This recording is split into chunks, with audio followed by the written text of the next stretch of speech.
So I want to start off by saying, I don't know if you all know, there's this pop star, right? Her name is Aya Nakamura. She is the most listened to French pop star currently out, period, point blank. And she can't sing at the Olympic Games. She shouldn't sing at the Olympic Games. She is not French enough to sing at the Olympic Games. Shame on her. So there's somebody that agrees with me, and I will show them to you as long as I can figure out how to work this map, because there's a link. How do I do that? Anybody know? I want to pull the link on this image so that it will pop up. And if this was a PC, this would be flawless, but it's not.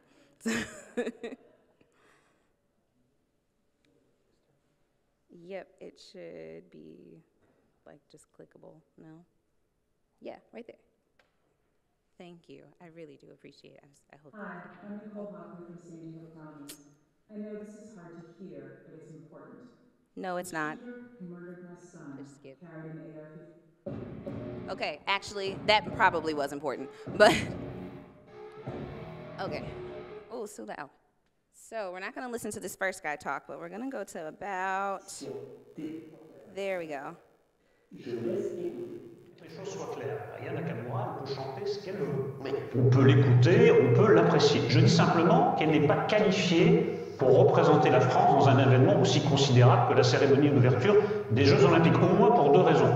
La réputation de la femme française à travers le monde, c'est une réputation de classe, d'élégance. Aya Nakamura et la vulgarité incarnée. Bon. Un autre aspect important de la culture française, il me semble, c'est la langue française. Or, elle chante dans une bouillie de français. Alors, je suis un oiseau, comme un oiseau, je veux fly. Bon, ben, qu'elle aille fly ailleurs, voilà, elle peut. So, essentially, right, yes. So, this is my good friend, Eric Nolo, right? No, not really, not maybe. Well, you'll find out later whether or not I think he's a friend. Anyway, so this gentleman right here, basically what he just came and said was that Aya Nakamura, although she is the most listened to, ooh, that's terrible, most listened to French artist in the world right now, she is vulgarity incarnated. She is bad for the French woman's reputation, because that is a reputation of class and elegance. And so as vulgarity incarnated, you know, there's a problem there. She also does terrible things with the French language. She mixes it. And although people listen to her all around the world in French, nope, she should not be at the Olympic Games singing any songs. So let me continue on here. And I will explain to you why she is seen as vulgar and un-French by racing through time. Where is there we go.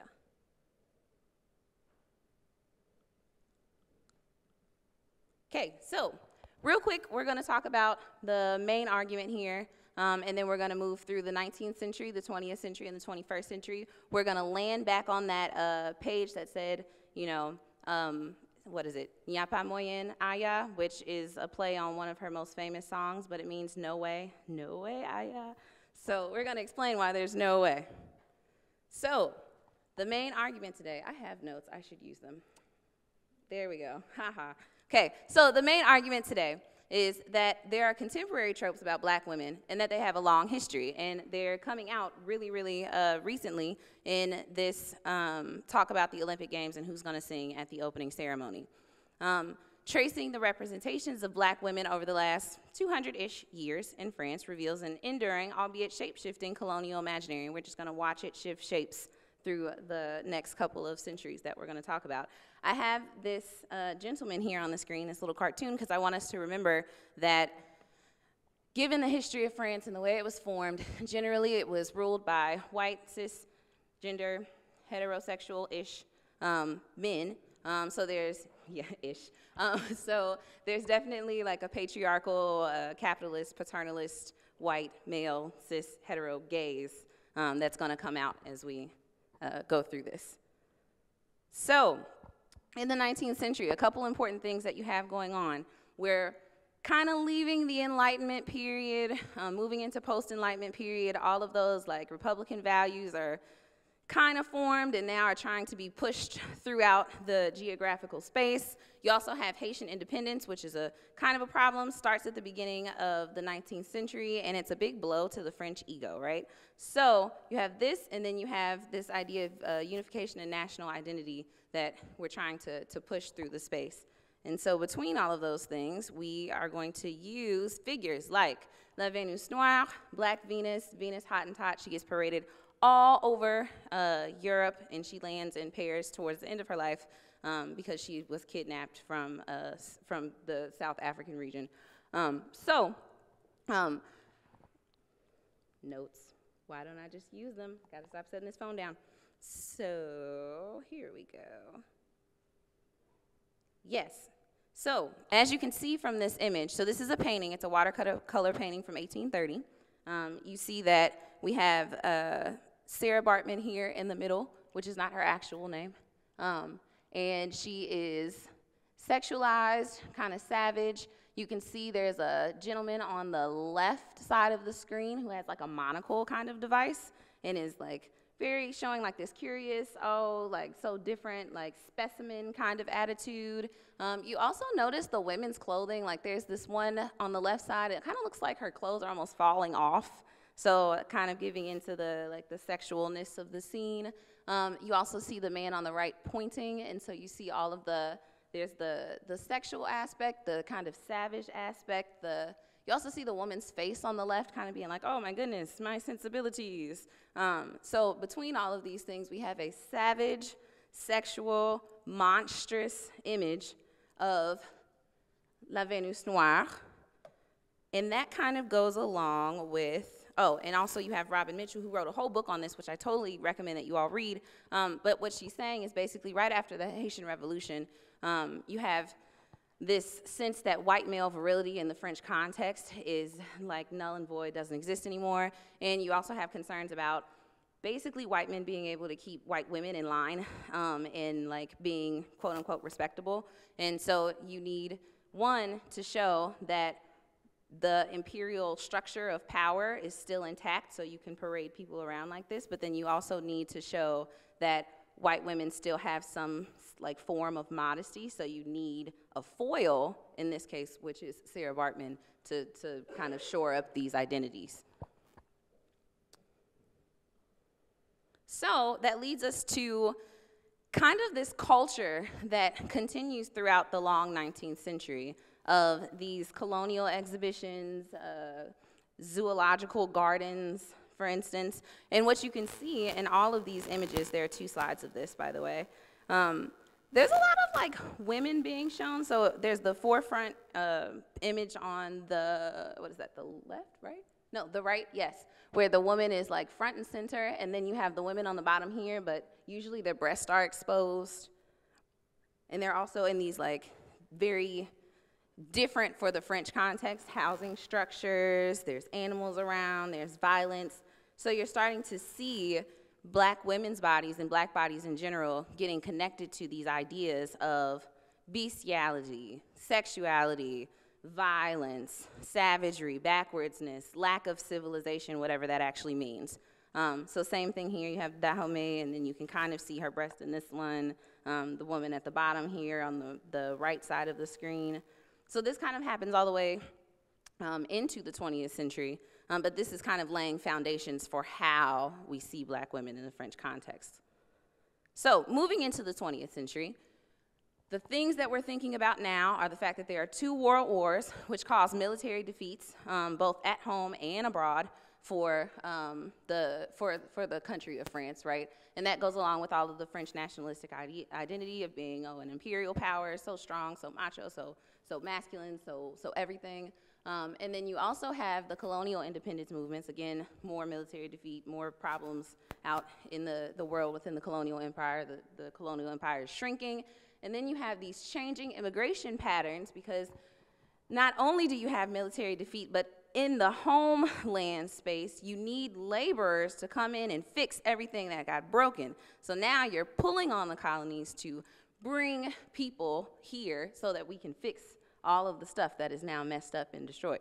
So changing immigration pattern, because there's always been immigration to France, it just usually wasn't this color, right? It was like Sephardic Jews and, you know, other places in the European context. So this kind of sets the stage for Josephine Baker, who is a very interesting kind of character in this context because she's like black, but kind of also like not black in the French context. One, because she's like that tragic mulatto figure on the one hand, but also because she's African American first and then she's naturalized into the French society. So with that being said, she has like this like privileged, non-privileged thing that she plays with and that is also kind of pushed upon her. She is a symbol of forbidden pleasure, of licentiousness, of libertinism, and it comes at a time when there's kind of a tension between sexual repression and sexual freedom too, so it kind of works in her favor. Maybe, maybe not, I don't know, arguable. Anyway, you can see in the picture here that if you think about the one that we saw of Sarah Bartman a few slides ago, there's still kind of these same things happening in this poster where, you know, the behind is very like overly accentuated.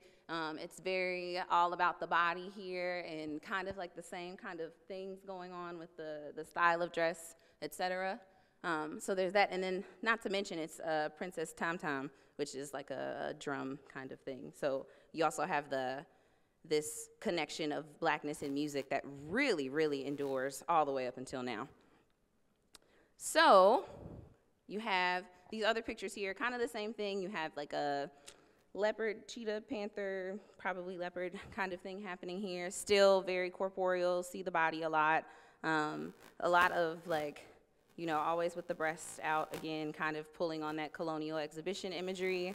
And then, let's see, here is the other side of things starting to come out. And that's what makes this a really interesting figure because she's like, I think if you can see back on this, there's like, she's the idol of the crowd. She's like something everyone wants to see. There's this really mixed kind of reception of who she is and what she does. Because here in the middle on this screen, it says, for the honor, for French honor, honest people, don't go see the vicious Josephine Baker. Like, and so where did vicious even come from? Like, what is she doing that's vicious ever? And like, she's dancing. It's not vicious. Like, there's nothing really, like, I don't know. Okay, there you go. So you have two sides of this, but that vicious word, of course, is coming in again, reminding us of savagery, bestiality, animality again. So it's just kind of continuing on from the 19th century into the 20th century. Again, and we're trying to prove that Aya Nakamura should not be singing at the Olympic Games. So see, this is part of why.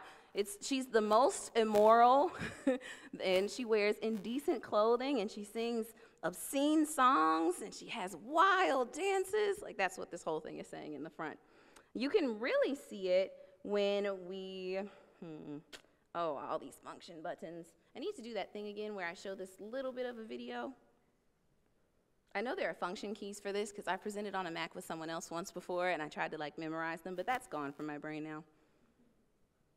Thank you. This is the real MVP, just saying. Yeah. So we have this.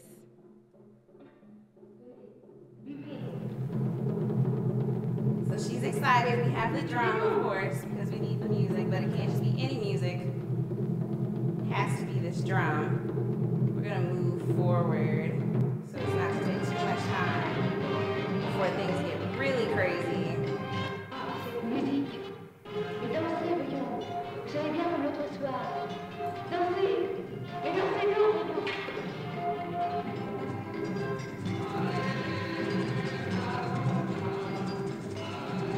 What? She just jumped onto the stage. Oh, shoe in the ice bucket. Oh my goodness, that poor man. Oh no.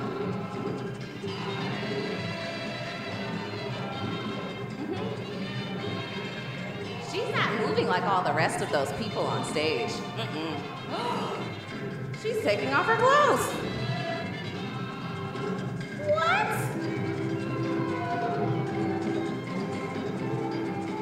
Oh my goodness, they can't even look at it. They're so modest. What is going on? Look at the way she moves, it's so different.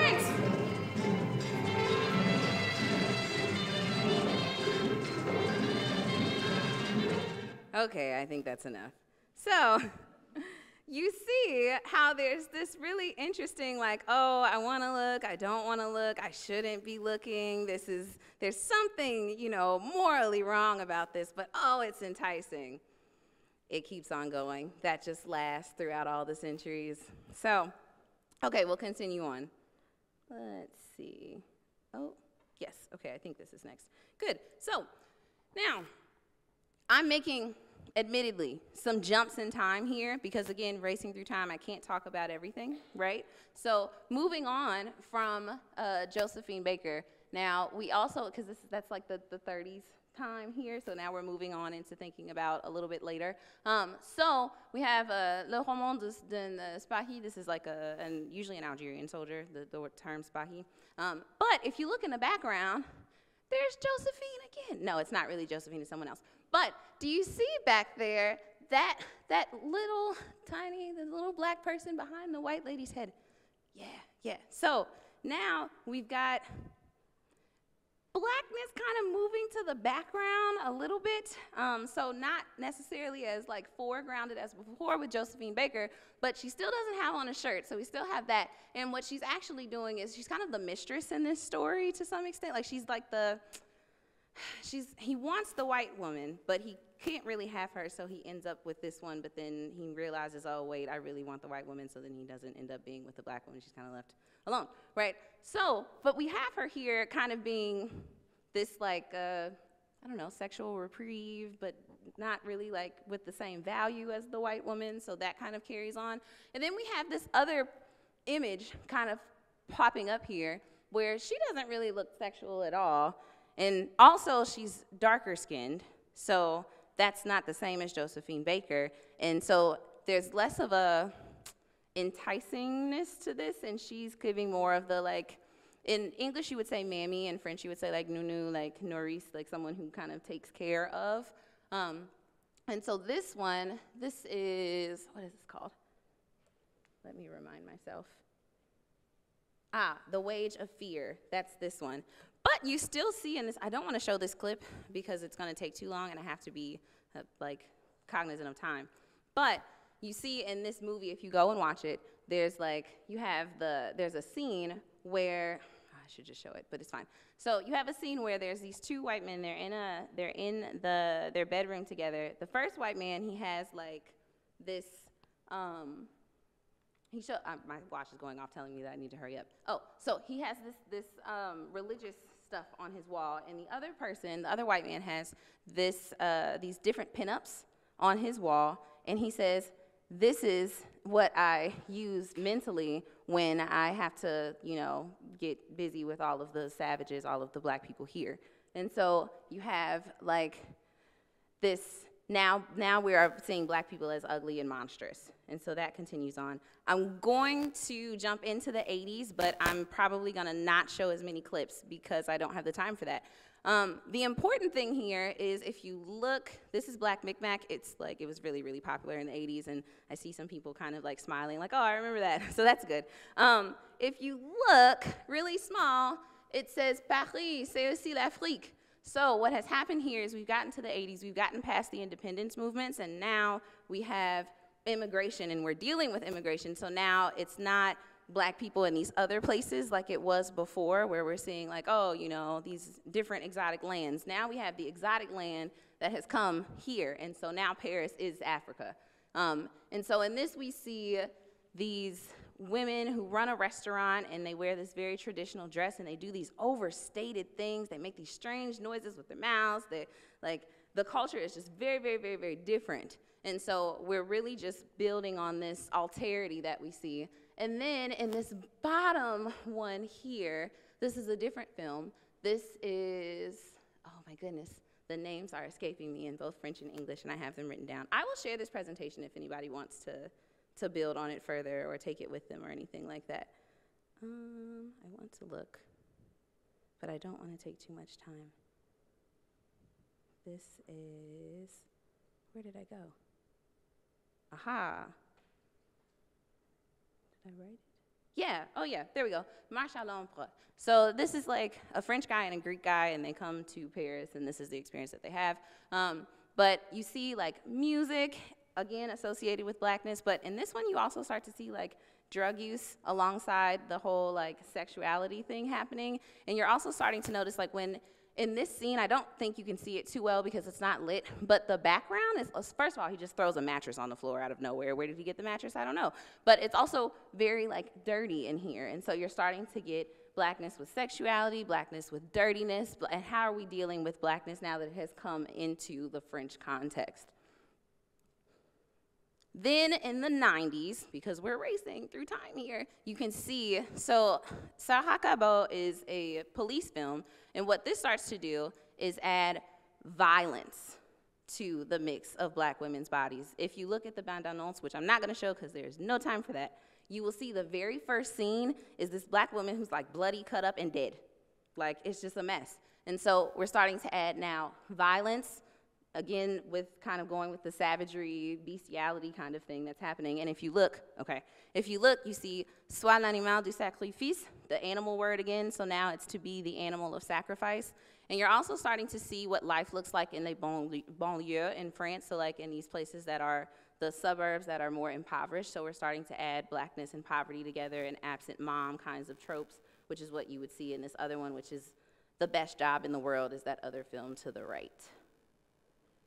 So, moving into the 21st century for literally 1 minute, we will see the hardcore instantiation of the idea of banlieue in black women, but you also see this film pop up, and I'll just show this picture and not the actual clip. You can see her like flicking people off, right? So, we're thinking about black women and the feminization of the banlieue, which is happening, and so it's again, all of these tropes of violence, of sexuality, of animality, of lack of class, of lack of elegance, of not Frenchness, and that is how we get to the point where we say, no, you may not sing you may not sing at the Olympic Games because you're not French, because now at this point I have a history, a 200-year history of painting you as savage, sexual, bestial, and associated with drugs, lack of class, etc., the incarnation of vulgarity after 200 years. And so, all that to say, I disagree, and I think she should sing, but that's my personal opinion, and hopefully we can change that by, instead of doing what I just did, maybe privileging the voices of black people and black women and the perspective of black people and black women when we teach part 2 of this class or part 2 of this talk, so that we can start to really change that perspective of what Frenchness means, of what national identity in any context means. The end. Yeah. Thanks.